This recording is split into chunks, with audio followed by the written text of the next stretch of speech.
Bonjour, bienvenue sur ma chaîne. Aujourd'hui, nous allons parler broderie, point de croix. Voilà.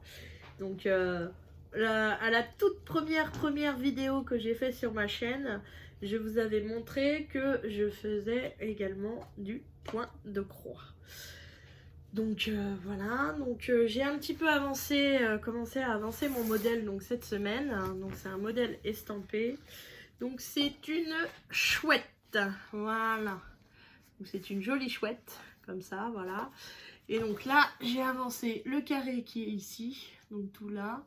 J'ai avancé un petit peu ici et j'ai avancé un petit peu là au bout. Voilà, donc ça m'a pris quand même pas mal de temps parce que c'est vrai que bon, c'est des petites croix à faire. Bon, en regardant un film, on peut se dire que c'est rapide, mais il faut changer de couleur assez fréquemment. Donc voilà, l'arrière, vous voyez.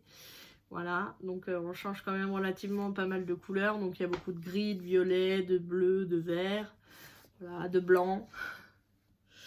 Voilà, donc c'est le début de ma toile. Donc j'ai une partie du fond et le début de l'aile qui est ici, là, qui a été commencé. Voilà. Donc voilà. Donc allez, estampiller, donc ça veut dire que si on la mouille, les couleurs vont disparaître. Donc vous avez une légende ici.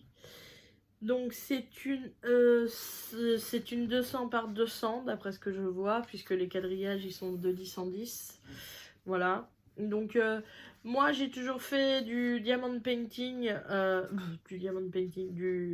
du point de croix pardon, sur des toiles vierges où je faisais du point compté. Donc je faisais moi-même mon modèle. Donc voilà. C'est la première fois que je passe par un point de croix comme ça. Donc ça ressemble beaucoup au painting diamant, hein. C'est fait de la même façon, hein. Vous avez un quadrillage derrière, vous avez une légende et il faut suivre les symboles. Donc moi personnellement, pour éviter d'avoir à chercher trop dans mes échevettes, parce qu'on en a quand même relativement pas mal, hein, des échevettes quand on commence voilà, quand on le commence, vous voyez.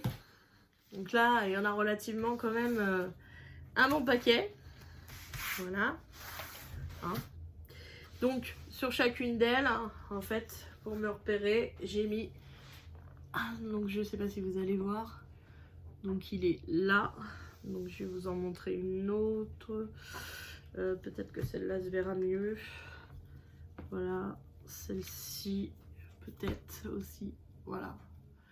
Donc, en haut des échevettes, j'ai mis les symboles qu'il y a. Donc là, c'est un carré bleu avec un point noir au milieu.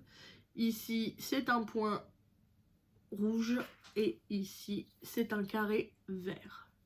Et donc, je me repère par rapport à la légende pour pouvoir directement faire les points dessus. Donc voilà, donc c'était mon avancée de la semaine. Donc c'est pour ça que le diamond painting a moins avancé, vu que je me suis attaquée à celle-là.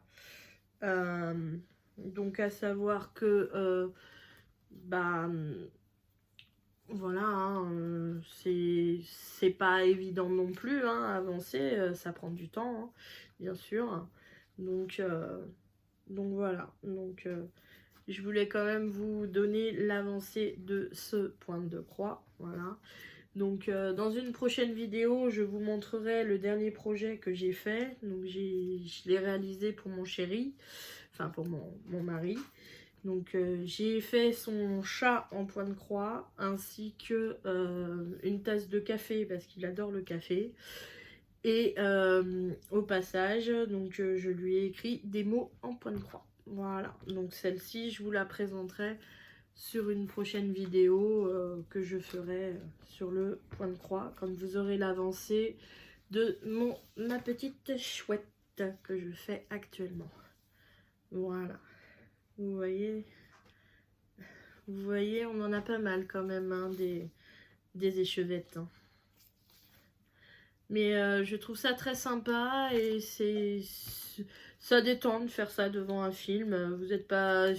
faut prendre un film que vous avez peut-être déjà vu ou que vous n'avez pas besoin d'être rivé sur l'écran. Et puis vous pouvez avancer votre petit point de croix en même temps. Alors le but dans le point de croix, c'est que les croix soient toujours faites de la même façon. C'est-à-dire que si vous commencez une croix de droite à gauche, puis de gauche à droite, il faut toujours faire de droite à gauche, puis de gauche à droite. Il ne faut pas, à un moment donné dans vos croix, passer de gauche à droite et de droite à gauche. Parce que sinon, ça ne fera pas beau et vous aurez un mélange au niveau des croix. Voilà. Donc c'est tout ce que j'avais à vous dire, voilà, sur cette vidéo. Donc je vous souhaite une bonne journée ou une bonne soirée selon comment est-ce que vous allez regarder ma vidéo. Je vous remercie et je vous dis à bientôt.